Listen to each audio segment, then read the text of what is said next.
September 2nd, Manistee City Council meeting to order. Please rise for the pledge. I pledge allegiance to the flag of the United States of America and to the republic for which it stands, one nation, under God, indivisible, with liberty and justice for all. Can you please take the roll? Mayor Kenny. Here. Councilmember Hornko. Here. Councilmember Goodspeed. Here. Mayor Pro Tem Zarin. Here. Councilmember Whitlow. Here. Councilmember Gustet. Here. City Manager. Here. City Attorney. Here. DPW Director. Here. Public Safety Director. Here. City Engineer. Here. All set, Mayor.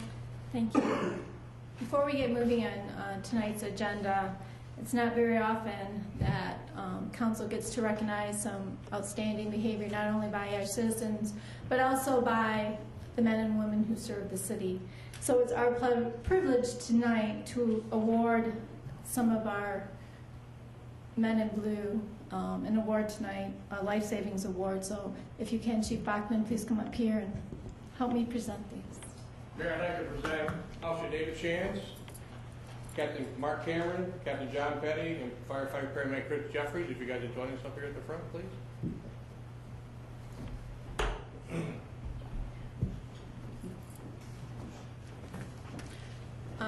And I will read these as we give them out. Please excuse me while I sit so people can hear me. This is awarded to Captain Mark Cameron. On April 26, 2014, you assisted in the rescue of a 9-year-old boy who fell into the Manistee River. He was floating downstream and unresponsive. Without guard for your own safety, you entered into the river and took control of the victim. Your actions directly contributed to the saving of this young man's life. Your actions are in keeping with the highest traditions of the city of Manistee.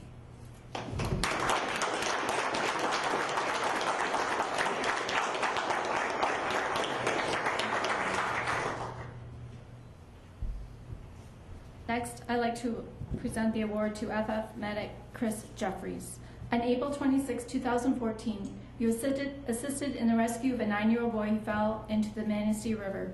He was floating downstream and unresponsive. You helped locate the youth in the river and took control of his medical care once he was pulled from the river. Your actions directly impacted the life of this young man and contributed to the saving of his life. Your actions are in keeping with the highest traditions of the city of Manistee.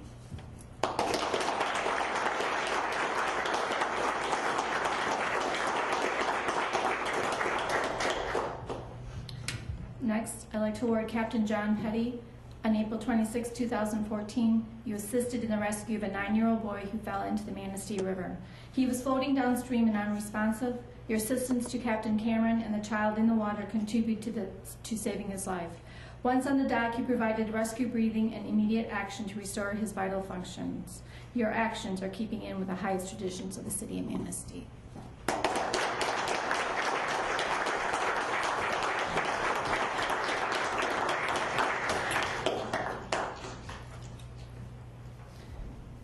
Next, I'd like to present the Life Saving Award to Officer David Shands. On April 26, 2014, you assisted in the rescue of a 9-year-old boy who fell into the Manistee River. He was floating downstream and unresponsive. After Captain Cameron entered the water, you assisted with securing him and the young man with a throw rope and helped pull them to the safety of shallow water. Your actions are in keeping with the highest traditions of the city of Manistee.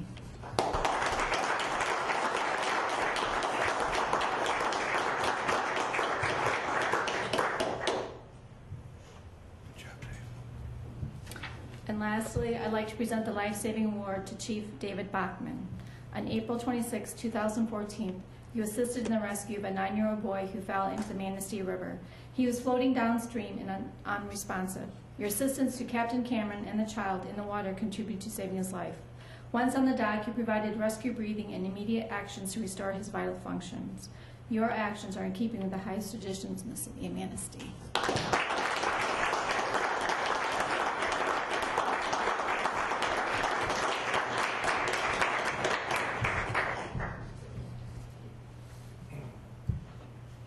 Mayor and City Council, these guys save lives every day. But jumping in that 3,500 feet weather, that water was above and beyond the call of duty. And I'm proud to be part of this whole group. So thank you, everybody. Thank you. I'd like to reiterate again that it's on behalf of council that we are very proud to present you with those awards. And we thank you for your dedication and the protection of our city and our citizens. Next, we'll move on with the agenda. Public hearings, we have none. Citizen comments on agenda-related items. Is there any citizens in attendance who would like to comment on tonight's agenda? Seeing none, we'll move on to the consent agenda. All agenda items marked with an asterisk are on the consent agenda and considered by the city manager to be routine matters. Prior to approval of the consent agenda, any member of council may have an item from the consent agenda removed and taken up during the regular portion of the meeting. Consent agenda items include approval of minutes, approval of payroll, cash balances report, notification regarding the next work session. At this time, council could take action to approve the consent agenda. I'll make a motion the council take action to approve the consent agenda as presented. I'll second.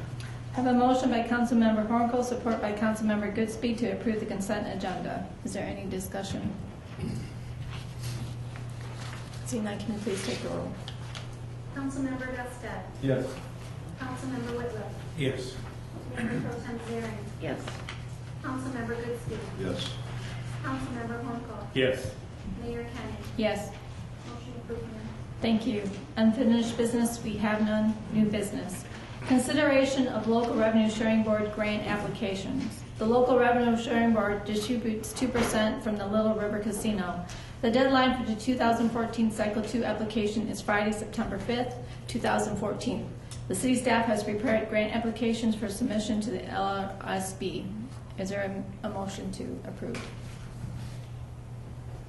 I'll make a motion the council take action to authorize the submission of a grant application to the local revenue sharing board for the second cycle in 2014. I'll support. I have a motion by Councilmember Hornko, support by Councilmember Goodspeed to authorize the submission of the grant applications. Is there any discussion? Mayor, I did notice that at the last council meeting where we approved local revenue sharing board grants, staff indicated that they would be separating these out as individual items for you to consider. And I noticed that we didn't do it this time along. I honestly just did not remember, but we will ensure that in future local revenue sharing board grant applications, that way if there's 1 out of 4, 1 out of 3 that some council members don't approve of, they're not going to vote down or vote in favor of the whole thing. So I noticed that we didn't do it this time.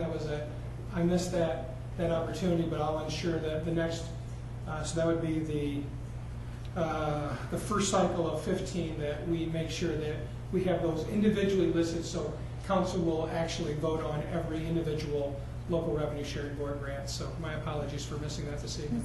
And the two grants that we are submitting are the Thank you.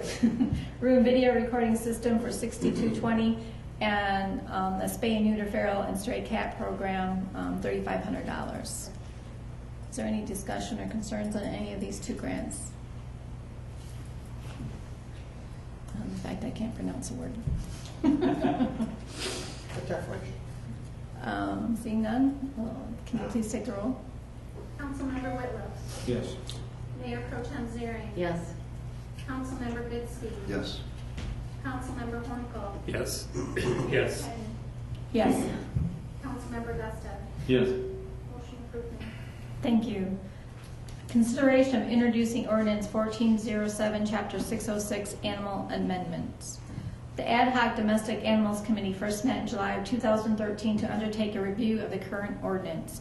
Following numerous meetings, a draft ordinance was prepared and the committee took action on May 22, 2014 to submit the draft to the Council Ordinance Committee. At their meeting of June 10, 2014, the Council Ordinance Committee sent the draft back to the Domestic Animals Committee stating that cats and dogs should be treated equally in regards to licensing and running fee. A joint meeting of both committees was held on August 6, 2014, when there was significant discussion on the draft ordinance, specifically in how cats were addressed in the draft. Following this discussion, both committees agreed that there would not be the same restrictions on cats as there are with dogs, and formed a consensus that the revised draft ordinance should be forwarded to full council for action. The attached draft was prepared by the city attorney and is recommended for adoption. Is there a motion to introduce? I'll make a motion the council take action to introduce the ordinance 1407, amending chapter 606 on animals. Second. I have a motion by Councilmember Gudstad, support by Councilmember Whitliff to introduce ordinance 14-07. Is there any discussion? Yeah, could you have somebody go over this and at least explain it to the general public on what we're trying to achieve? Sure.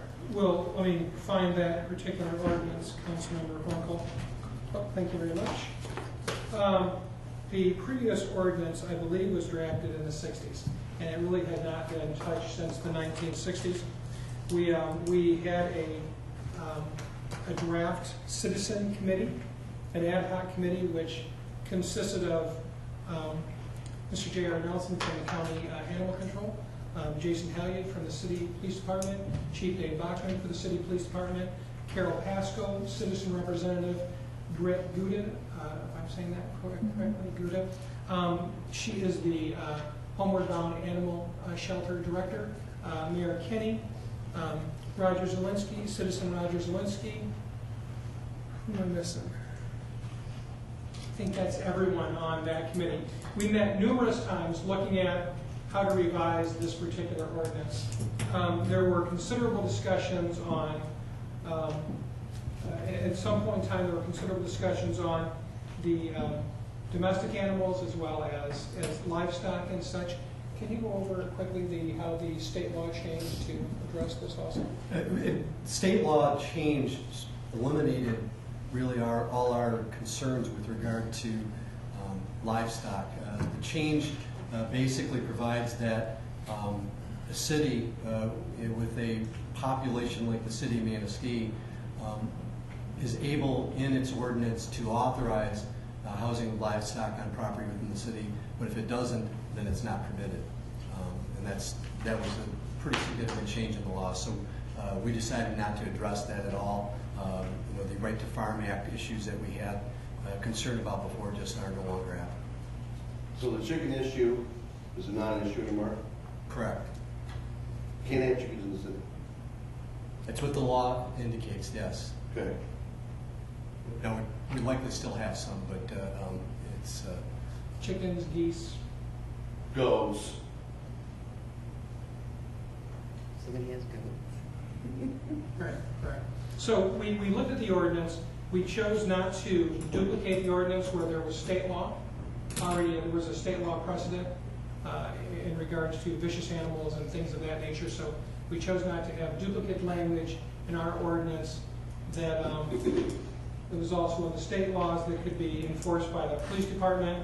And the rest of it, we really just cleaned up the language. There's language directly addressing dogs and cats, as well as prohibiting annoying animals, non-domestic animals, and identifies penalties responsible for a municipal civil infraction if there are violations with this particular ordinance. Was that what you were looking for, Yes. Councilman Hall? Yes. I think the reality is the ordinance was old. It had language in there that really wasn't relevant anymore. And we went through the process of cleaning it up. There was considerable discussion as to cats. That probably took a third to a half of the discussion, to be perfectly honest, in regards to do we not allow cats to roam free like they do now? Do we treat them the same as dogs? So there was considerable discussion along those lines, and considerable research done by not only staff but the citizens of the committee of other communities, how they had tried to handle their issues with feral cats, domestic cats, running dogs, things of that nature. Does this mean we're going to make you license your cat? I mean, I'm not... It is not, this does not And I'm not very stupid. It's a good question. Because Yeah. the first draft, a lot of the conversations focused on cats not running free, having them licensed. That was a lot of the conversation, was that. The question from the police department standpoint is, how are we going to enforce that? And I don't want to put words in Chief Bachman's mouth, but it was going to be exceedingly difficult enforce that. Exactly. And I think some of the precedents that were set from other communities was that licensing and policing is not going to achieve the goal of reducing the feral cat population. The item that you just voted on, the local revenue sharing board grants, this was a direct, the second item, Chief Bachman put in a grant to partner with the, I believe it's called SNAG, Spay and Neuter Action group. Action Group. The goal of the SNAG group is to trap wildcats and trap cats. Feral, yeah. Feral cats. Have them spay or neuter, and then they'll clip the ear of that particular cat so you know that that individual animal has been spayed or neutered, and then release it back in. So it's not a euthanizing program by any stretch of the imagination, but it is trying to spay and neuter them, put them back in the environment to reduce their breeding population. We know we have feral cats in the city limits. We know we have cats running free in the city limits. The $3,500, if that is awarded from the local revenue sharing board, or any amount less than that, will simply go to assist that particular group in trying to spay and neuter more cats, with the thought that that seems to be a humane way to address the feral cat situation, reducing the population of cats in our community by humanely spaying and neuter them rather than trying to capture them and euthanizing them. That was the thought of the committee in our discussions. Good luck. It is an overwhelming challenge, and it's one that is a routine, significant amount of discussion going around in the vast majority of communities in the state of Michigan right now. Well, I think this is a start. I agree. And like any ordinance, this requires 2 readings for council's adoption. Any other discussion? Can you please take the roll? Mayor Pro Tem Zering. No. Councilmember Goodspeed. Yes. Councilmember Hornfeld. Yes. Mayor Kenny. Yes. Councilmember Gusted. Yes. Councilmember Whitlow. Yes. Motion approved. Thank you. Next on the agenda is consideration of purchase of a Pioneer portable pump. However, we're going to postpone that item until a later date. Thank you. So we'll move on to consideration of a contract to close the CSO number 8 Swiderski Excavating. CSO 8 is located along the riverbank south of Century Terrace and has been taken out of service. The current weir structure does not extend to the top of the division chamber and could allow sewage to be discharged into the river. The Michigan Department of Environmental Quality has required the city to complete a full closure. Only one bid was received to close CSO number 8. However, the bid is within the budgeted amount. The city attorney has reviewed and approved the contract. Is there a motion to accept the bid from Swiderski Excavating? I'll make a motion the council take action to accept the bid from Swiderski Excavating in the amount of $19,800 to close CSO number 008 and further authorize the mayor and city clerk to execute the agreement. Support. I have a motion by Councilmember Hornko, support by Mayor Pro Tem Zering to accept the Swiderski Excavating bid of $19,800. Is there any discussion? Will we be assured that this will finally be closed off? I believe so, yes. That's the intent of this particular engineering. That's why it's been a problem, because we were told it was taken care of originally. Well, it wasn't a defect. It's not a defect in the design or construction. There's a diversion chamber which has both sanitary sewer and storm sewer that flows into this structure. There's a weir that separates the sanitary from the storm sewer as it originally was designed. When the combined flows in the sanitary sewer got too high, sewage would top over this weir and get discharged to the Manistee River. Back in the 80s, when the north side was separated, an extension was placed on that weir that brought it up above what the capacity of that pipe was. So effectively, it does not, and the north side was separated. So it's not a concern for acting as a combined sewer overflow. However, last spring, the line plugged and when it plugged, it surcharged back far enough where it built up and it actually went over the top of that weir. So what this project does now is it builds a concrete wall straight to the top of the chamber. It cuts a hole in the top of the chamber so that we can gain, and builds a manhole up above it so that we can gain access for future cleaning. So yes, this should take care of that forever. Okay. And Jeff, is this project anywhere connected to the North Channel Outlet project that we were working on, and is that? It is not. Okay. It is not. The only thing that we are plan to take advantage of is the Housing Commission has awarded a contract to the same contractor, to Swiderski, to remove the old plating building. Okay. So we had anticipated having to come in off of the parking lot at Century Terrace and go across the terrace and grass area behind it to gain access for this construction. Because they'll be disturbing the building and removing that, they'll be able to do a much shorter disturbance to the property. Okay. So we're going to time those together. All right, that's kind And of. they're planning to start demolition tomorrow. Okay. Oh, excellent. So it worked out really in everybody's favor. Good. Any other question? Thank you, Jeff. Mary, can you please take the roll? Councilmember Goodspeed. Yes. Councilmember Hornfeld. Yes. Mayor Kenny. Yes. Councilmember Gustet. Yes. Councilmember Whitlow. Yes. Mayor Pro Tem Zering. Yes. Motion approved. Thank you. There are no notices, communications, or announcements tonight, so we'll move on to concerns and comments. This is an opportunity for citizens to comment on municipal services, activities, or areas of city involvement. Citizens in attendance shall be recognized by the mayor for comments, which are limited to 5 minutes. Letters submitted to council will not be publicly read. Are there any citizens who'd like to comment? Yes, please come forward, state your name and address.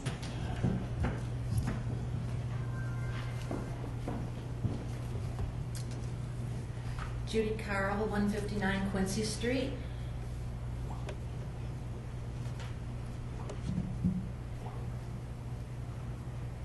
Can you even imagine the surprise that Manistee residents had when they read the recent Manistee News Advocate written by Mitch Deesh for the guest column?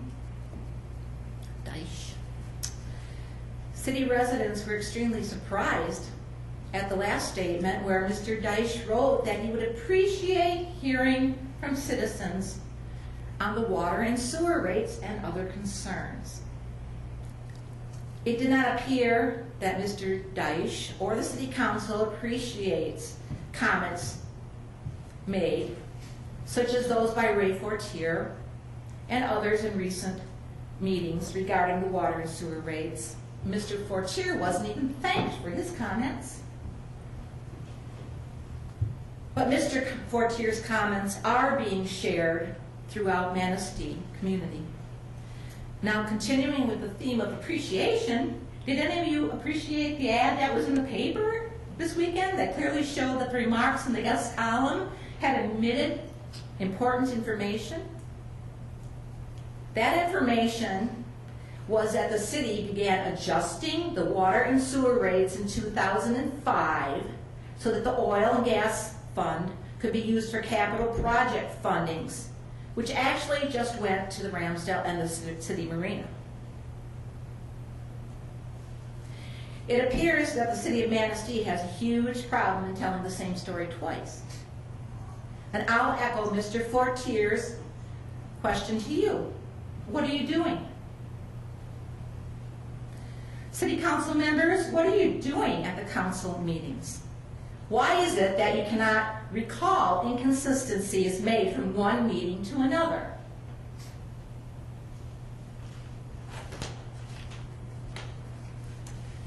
Don't worry, the public is catching and documenting the inconsistencies. I would like to say it's how naive to think that individuals would not remember presentation slides which clearly document that the city of Manistee increased water and sewer rates on every resident and business owner, so subsidies could be used to fund the Ramsdale and the city marina. and how pathetic it is that the city of Manistee schemed a way to get money from residents, mainly the poor and the elderly, to pay for the pet projects, which do not meet the needs of the community as a whole, such as local road repair. Many people question me, why do you attend the city meetings and give comments? It's apparent that the city leaders don't care. As you can see, most of them are looking down, not even at me. And their comments are not even properly or adequately documented in the meeting minutes. My response is simple. I go so my comments can be videotaped, so the public can watch and hear. My only regret is that there are not 2 cameras available for taping, so that one can be pointed at your faces as you smirk and laugh and ignore what is being said. You have commented that attendance at city meetings is low. Why do you think that is? Perhaps because of the way residents are treated? At this time, since comments aren't really appreciated, I would hope that there would be a motion to allow the reading of letters that are sent to the council. Thank you. Thank you. Is there anyone else who would like to comment? Yes, please come forward, state your name and address.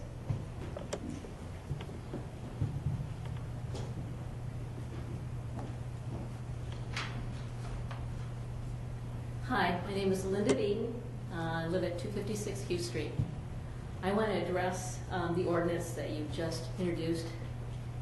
One of my friends, and then a couple of other of my friends, but one of them in particular, who is a senior citizen, has spent over $1,000 this summer to eradicate her yard of skunks, and they still keep coming. I don't know if the ad hoc committee for the animal ordinance looked at this problem. I don't know if it's worth it, but I think if we had a contractor that people could call that would give a discounted price to trapping these animals and getting rid of them, it would be very helpful. I am concerned about seniors who are spending that kind of money. So that's my comment. Thank you. Is there anyone else who would like to comment? So now we'll move on to officials and staff. City clerk.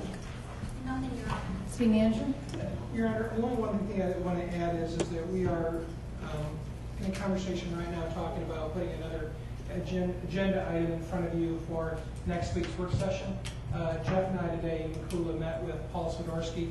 I've talked to each one of you about potential crushing operation with Mr. Swiderski in different locations. One of the locations that he mentioned and we discussed today was the property directly across from the City Department of Public Works. We own a triangle piece of property there. It's right in front of if you're familiar, there's a wellhead right there. There's actually a oil and gas well right there location, pretty adjacent to the railroad tracks.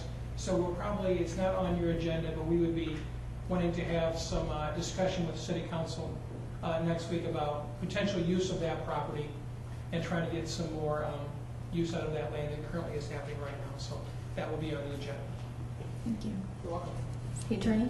Nothing, Your Honor. Thank you. Director of Public Safety. Nothing, Your Honor, thank you. DPW. Just one item, Your Honor. Tomorrow we're going to be assisting a sewer repair for our residents. Their sewer line is underneath US 31 between 6th and 7th Street, so we're going to have some traffic control items up there for at least a couple days. Just wanted to make you aware of that and just ask that the public just use caution and be safe as they're going through that work zone. Okay, thank you. City engineer. Nothing, Your Honor, thank you. Councilmember Henkel. Nothing, Your Honor. Councilmember Goodspeed. Nothing, Your Honor. Mayor Pro Tem Zarin. Nothing, Your Honor. Councilmember Whitliff. Nothing, Your Honor. Councilmember Gusted. Nothing, Your Honor. Again, I'd like to thank our men and women who protect our city. We appreciate all the service. Thanks. With that, I'll take a motion to adjourn. I will make that motion. Second.